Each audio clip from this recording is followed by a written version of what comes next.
Hello everyone, welcome to our channel. आज का video railway aspirants के लिए बेहद इंपॉर्टेंट होगा क्योंकि फाइनली रेलवे न्यू वैकेंसी 2024 की शुरुआत हो चुकी है। पहली जो वैकेंसी है वह आरपीएफ की है, यानी कि रेलवे पुलिस फोर्स की है, जिसमें कि कांस्टेबल की 2000 प्लस सीटें और सब इंस्पेक्टर की 250 प्लस सीटें हैं।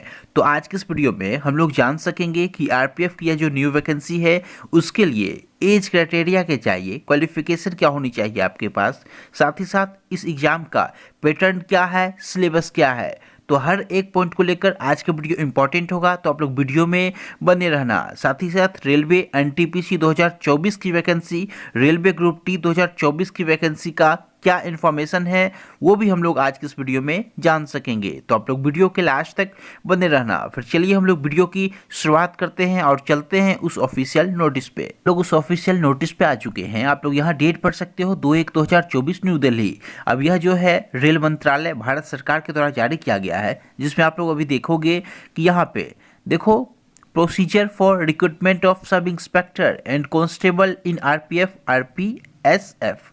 तो यहाँ पे आप लोग देख सकते हो।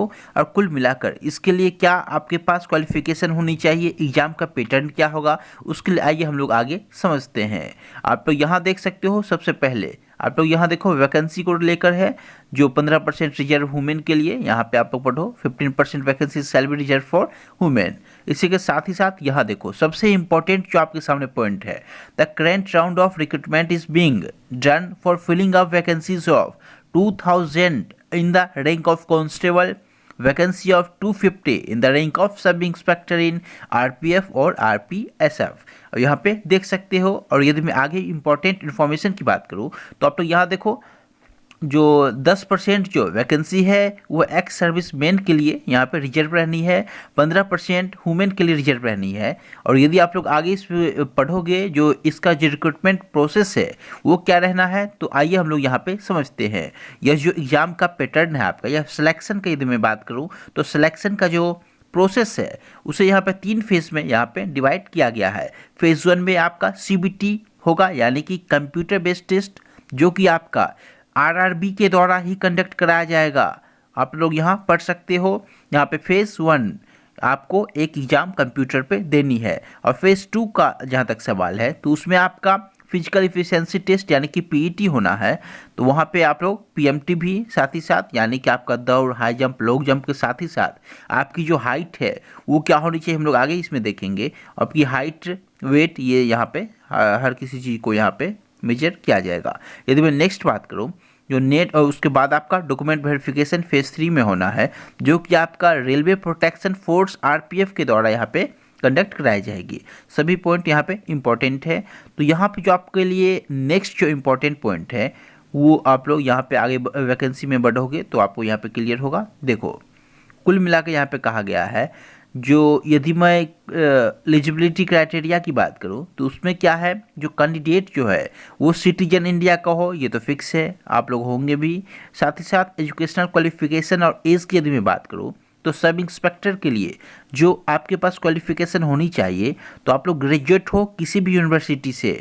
उसके साथ ही साथ आपकी जो एज हो वो मिनिमम 20 वर्ष हो और मैक्सिमम 25 वर्ष हो, यानी कि आप कम से कम 20 साल के हो और अधिक से अधिक 25 साल के हो बिना किसी एज रिलैक्सेशन के। उसके बाद यदि मैं रिलैक्सेशन की बात करूँ तो आप लोग आगे देखो। उससे पहले आप लोग यहाँ पे कांस्टेबल का समझ लो।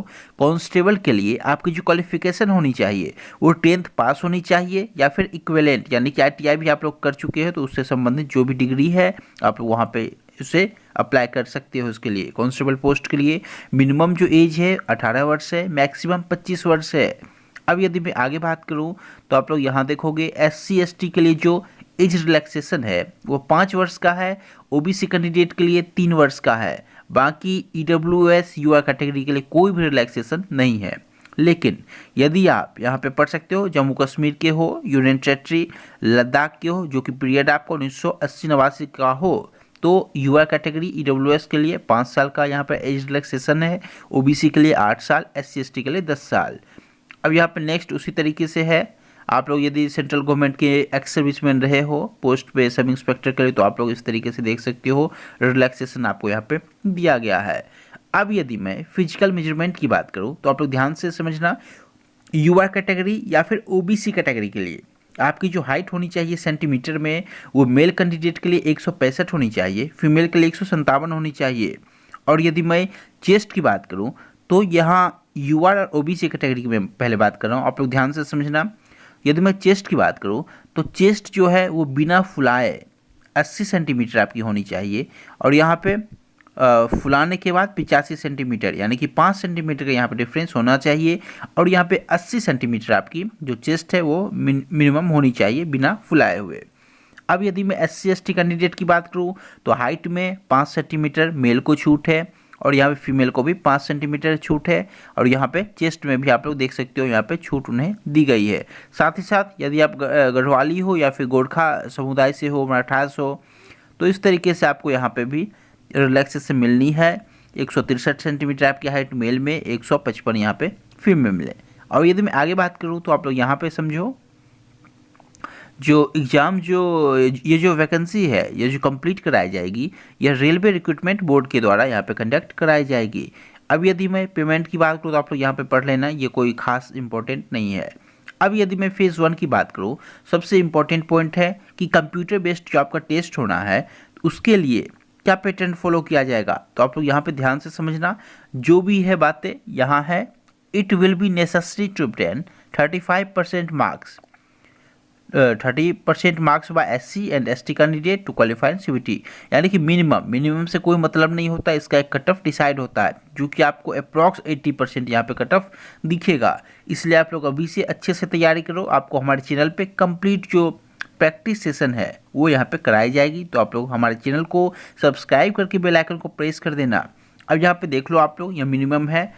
और यहाँ पे यदि मैं पैटर्न की बात करूँ तो आप लोग यहाँ देख सकते हो, सब इंस्पेक्टर के लिए जो यहाँ पर टाइम आपको दी जाएगी वो 90 मिनट की दी जाएगी, यानी कि 1.5 घंटे का समय रहेगा। उसमें 120 सवाल आपसे पूछे जाएंगे। सब इंस्पेक्टर की मैं बात कर रहा हूँ, 120 क्वेश्चन, जिसमें कि GA का यानी कि जनरल अवेयरनेस का 50 क्वेश्चन होगा आपके सामने, अर्थमेटिक का 35 होगा, और रीजनिंग का 35 होगा, यानी कि 35-35 70। इस 70 में आपको टारगेट करना है कि 68 से 69 हमारा सही हो, तभी आपका रिजल्ट यहाँ पे बनने का आसार है। अब यदि मैं नेक्स्ट बात करूँ कांस्टेबल, तो यहाँ पे देखोगे 90 मिनट है। 90 मिनट में 120 सवाल, सेम वही पैटर्न दोनों का है, सब इंस्पेक्टर का भी और कांस्टेबल का भी। अब यदि मैं आगे बात करूँ तो उसका जो सिलेबस है वो यहाँ देख सकते हो। जनरल अवेयरनेस में आपसे क्या क्या पूछा जाना है, अरिथमेटिक क्या है, रीजनिंग क्या है, इस तरीके से आप लोग यहाँ पे देख सकते हैं। और निगेटिव जो है 1/3 मार्किंग है, यानी कि निगेटिव 1/3, यानी कि 3 गलत पे आपका 1 नंबर यहाँ पे कट हो जाएगा, इसलिए निगेटिव काफ़ी हाई है। रेलवे का जो होता है अब तक, वो NTPC हो, ग्रुप D हो, हर किसी में यही पैटर्न है, तो आप लोग यहाँ पे देख सकते हो इस तरीके से। उसके बाद फेज़ 2 आपका फिजिकल मेजरमेंट टेस्ट इस तरीके से है। तो कुल मिलाकर यह जो RPF का यही सेम पैटर्न रहना है। अब फॉर्म कब से फिल होना है, तो आप लोग वेट कर लो, जनवरी के लास्ट वीक तक कंप्लीट जो नोटिफिकेशन है वो जारी कर दिया जाएगा RRB के द्वारा। अब यहाँ जहाँ तक सवाल है रेलवे NTPC 2024 और ग्रुप D 2024 वैकेंसी की, तो आप लोग वेट कर लो। इस वैकेंसी के ठीक बाद आपको वो भी वैकेंसी दिखेगी जो कि फैब में फिक्स है कि फैब के फर्स्ट वीक तक आपको नोटिफिकेशन दिख जाए ऑफिशियल। तो उम्मीद करता हूँ आज का यह जो सेशन रहा है, यह जो वीडियो रहा है आप लोगों के लिए इंपॉर्टेंट रहा है, तो प्लीज़ वीडियो को लाइक करके आप लोग शेयर कर देना। आज के इस वीडियो में यहीं तक। Thank you so much.